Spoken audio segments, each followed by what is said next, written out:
The janitor who saved a dying woman. A dying woman, a janitor's secret, 20 years of silence. When she finally tracked him down, what he said next left the entire room speechless. The fluorescent lights hummed in the empty fourth-floor corridor. Marcus Webb, 58 years old, pushed his mop bucket across the linoleum floor. 15 years he'd worked these halls, 15 years of invisible labor. Then he heard it, screaming, "Please, somebody help me, I can't breathe." Marcus dropped his mop. The sound came from room 412. He ran. Before I go any further, I want you to hit the subscribe button, like, and share it with someone that needs to hear this. Inside, a young woman convulsed in her bed. Her oxygen tube dangled loose. Her face was turning blue. Her eyes, wide with terror, locked onto his. "Help! Me!" Marcus glanced at the nurse's station. Empty. The emergency call button on her bed. Broken. His heart pounded. Hospital policy was clear. Janitors were forbidden from touching patients, forbidden from entering occupied rooms without supervision, but policies don't save lives. Marcus reconnected the oxygen tube with trembling hands. He'd never done this before, never been trained. He pressed the emergency phone. "Code Blue! Room 412, now!" He started chest compressions. 1, 2, 3. Her body felt so fragile under his hands. 90 seconds later, doctors burst through the door. They took over. Marcus stepped back, disappearing into the corner as they worked. The woman's heartbeat stabilized. Her breathing returned. "Who stabilized her before we arrived?" Marcus said nothing. He quietly left the room. The security camera had recorded everything. Next morning, "Mr. Webb, you violated direct protocol. You could have killed that patient." Marcus stood in the small office, still wearing his uniform. "But I didn't. She's alive." "You're terminated. Effective immediately. Clean out your locker." 20 minutes later, Marcus walked out of St. Mary's Hospital for the last time. In his coat pocket, he found a note scrawled on hospital stationery. "Thank you for saving my life. Room 412. He never saw her again. 20 years later, Marcus Webb was 78 now. His small apartment was quiet except for the hum of the refrigerator. Medical bills covered his kitchen table, kidney disease, no insurance. The part-time job at the grocery store barely covered rent. On the wall hung a photograph, his late wife, his daughter, himself, 20 years younger, smiling. The phone rang. "Is this Marcus Webb, the janitor from St. Mary's?" His hand trembled. "Who is this?"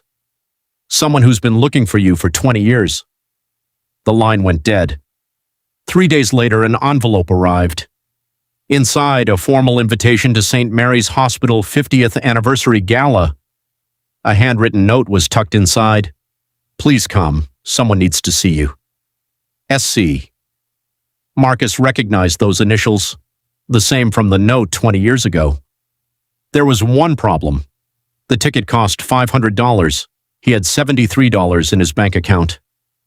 That afternoon at the grocery store, Marcus stood at the checkout counter. His groceries totaled $127.50. I'll put some items back." The young woman behind him stepped forward.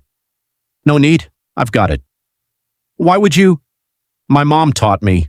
Always help strangers. You never know who they might be." She paid and left before he could thank her properly. At the bottom of his receipt was a note. "Gala ticket in your mailbox. You're expected."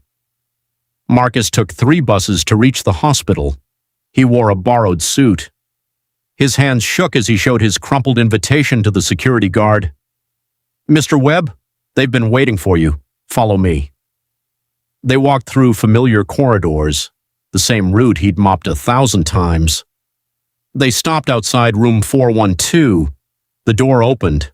A woman stood there, 52 years old, elegant, composed. Her eyes filled with tears the moment she saw him. 20 years. I finally found you."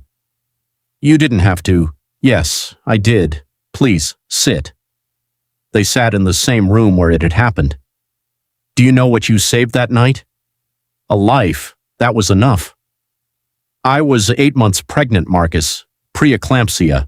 If I'd died that night, my daughter would have died too. She showed him a photograph. A beautiful young woman, 19 years old. I named her Maya. It means miracle. You didn't save one life. You saved two. Marcus's eyes filled with tears. Sarah stood and opened the door. The young woman from the grocery store walked in. Hi again, Mr. Webb. Marcus stared. You paid for my groceries. And your gala ticket. Mom's been planning this for months. I taught her to help strangers because a stranger saved us both. Sarah led Marcus into the hospital auditorium. 200 people filled the room. On the screen, security footage played. 20 years ago, this hospital fired a hero.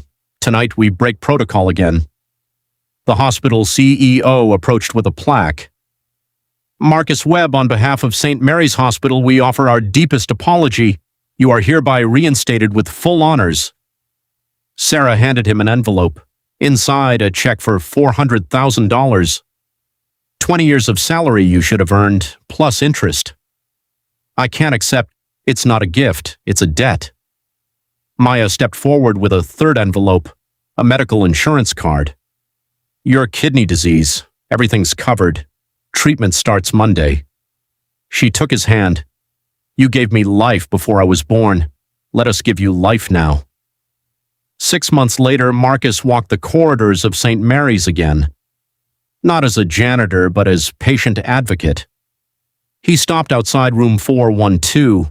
A plaque now read, The Marcus Webb Patient Safety Room. A code blue alarm sounded. A young janitor froze in the hallway. A patient was in distress. The nurse's station was empty. Marcus appeared beside him. Go, save them. I'll handle the paperwork. But I'm not allowed. Do what's right. I've got your back. The young man ran into the room. Sarah and Maya joined Marcus in the hallway. Think he'll get fired? Marcus smiled. Not while I'm here.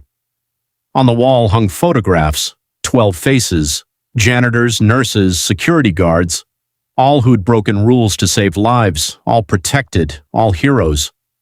Marcus Webb didn't save one life that night, he saved two, but those 2 lives have since saved 17 others. Because heroism isn't a moment, it's a movement. Sometimes the smallest act of courage creates the largest wave of change. Who's the Marcus Webb in your life? Share their story below, subscribe for more stories of everyday heroes.